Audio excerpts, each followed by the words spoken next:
Hi guys, and welcome to another video brought to you by Smart Hosting. In today's video I'm going to cover improving your mail deliverability so that you don't get caught in spam filters and stuff like that. And this is one of the most common issues we actually see with mail kind of leaving our servers or leaving any server really. You need to make sure that your DNS records are in place so that your mail checks out.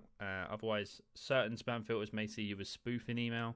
They may see you or your email as illegitimate and place it in a junk folder, or might even reject it completely, which will lead to bounce backs and similar issues like that.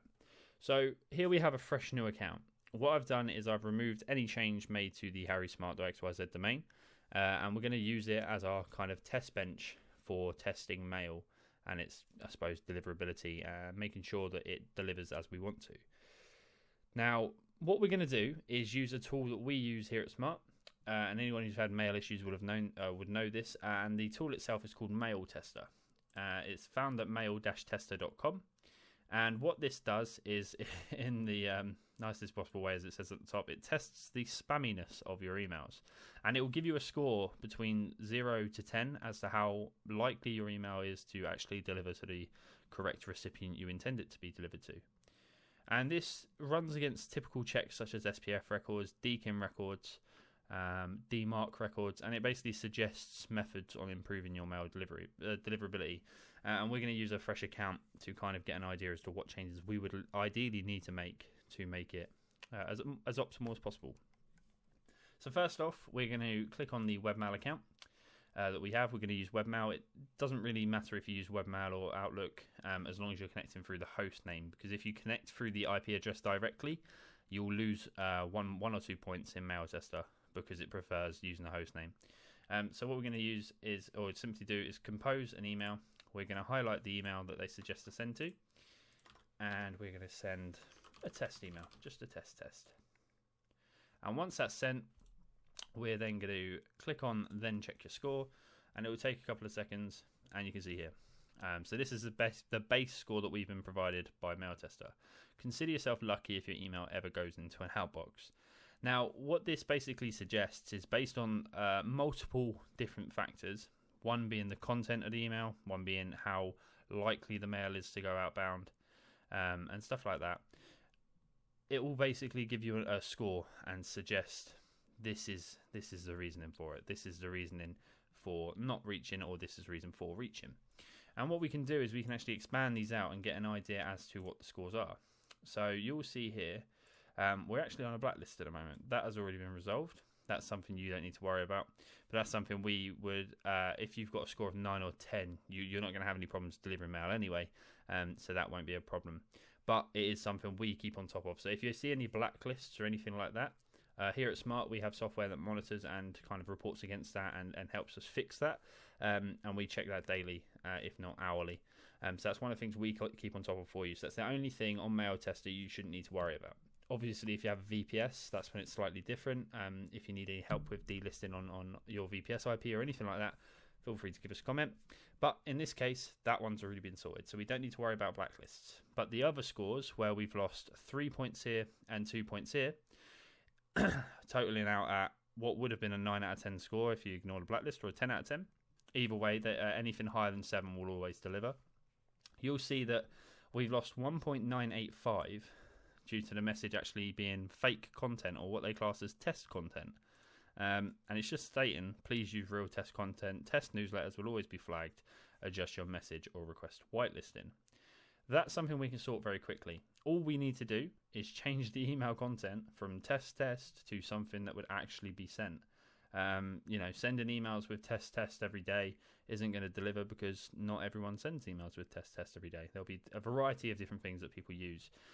So what we're going to do to improve that score is use genuine content in a minute. The other suggestions are that we need to turn SPF records on. As it states here, one of these server IPs that we're sending out of does not allow your server, or we're not allowed to send from that IP address. And that's because SPF records aren't turned on. That's something we can cover in a second as well. We're also going to give you the suitable SPF record to use for all of your servers. So if you're on any server here at Smart, there'll be an applicable SPF that you can use. The DKIM is not signed also. So DKIM's another verification message that allows you to claim responsibility for messages that you send out. So it's another check that basically mail goes through to confirm you are who you say you are, and the mail that is coming from you has been sent by yourself. So DKIM is something we can turn on as well. And we've not actually lost a point for DMARC, but you can see it does suggest it. It's one of the things that we can add, and it won't actually improve your score, but in this case, some cases it will, some cases it won't, depending on your other scores. But like I said, we're gonna carry some changes, or do some changes now that will carry out hopefully some positive results. So what we're going to do is we're going to turn SPF and DKIM on first off. So if we go to cPanel and we go to email authentication, and you will see here we've got DKIM disabled and SPF disabled, and it gives you a bit of an idea as to which is which and what they mean. So DKIM means that it will verify incoming mail, and it will just check that the person who sent the email has been, it confirms who they are and it has been modified in any way before it's got to you. And SPF basically allows you to confirm which IP addresses you're allowed to send mail from, and this basically stops spoofing. So if another account from one of the unverified IP addresses sent mail on your behalf and tried to spoof your email address, because if you have SPF on and configured correctly, it won't be allowed through, or it'll instantly go to the spam box. So we're going to turn both on. So if we go to enable under DKIM, that'll enable DKIM for us, and if we go to SPF and enable as well. Now what we can actually do now is go back to mail tester, and we can refresh the test, and you can see our scores actually dropped, and it's quite a strange reason for doing so, but you'll understand in a couple of seconds. So this is now saying we actually have SPF turned on, but your SPF record isn't valid. It's not covering all the IPs that you can potentially send mail out of. Again, we'll give you the record that will cover that in a minute. And this one also states now that DKIM is actually enabled, it's just not been set up, or the individual message that's been sent initially hasn't actually been sent with DKIM enabled. So what we're going to do now is go back to cPanel authentication under email, and you can see here that's the raw SPF record they've suggested in cPanel. Now you can use this feature here to actually make adjustments to the records, but I'm going to give you basically the SPF record that covers every single IP on our servers. So I've got it copied here. This will be in the description box below. And what we can then do is go to, let me find it. If we go to Advanced Zone Editor under DNS, and if we look for the SPF record itself, which is here, all we need to do is go to Edit and replace all of the content with the content of our actual SPF record. And what you'll see here is this covers every single IP that Smart Hosting own. What we're now going to do is we're going to compose a new message to mail tester. So if we go back to mail tester, go back to the start, and we get a new code or specific email that we can email to. We're going to pop that in our webmail, and we're going to use real content. So let's say meeting at 5 p.m. Thursday. Hi Dave, just wanted to confirm the meeting at 5 p.m. is still on. If you could reply to let me know. Let me know. That'd be great. Thanks, Harry. And we can send this. So this is more genuine content. This is what mail tester and other mail filters will actually see as genuine email as opposed to a test. And what we can then do is check our score again, and you'll see we've improved it. So we've got a 5.1 out of 10 this time, which is better than our initial 4. But we can also see there's a couple of changes that we can also make. So this one here is actually that it seems to be that the SPF record hasn't copied in properly. So we can check on that any second now. And also we've lost 1 mark because the DNS records have been added, but they take up to 12 hours to fully sync up. So that's another thing that we can improve. And Spam Assassin has said that the SPF records don't match again. So there's something wrong with our SPF. The good thing about this is we can always go back in and change. So what the issue is here is that we have a speech marks at the end of our SPF record. If you edit them in Edit DNS Zone, which I'll show you in a second, you need to have the speech marks in there.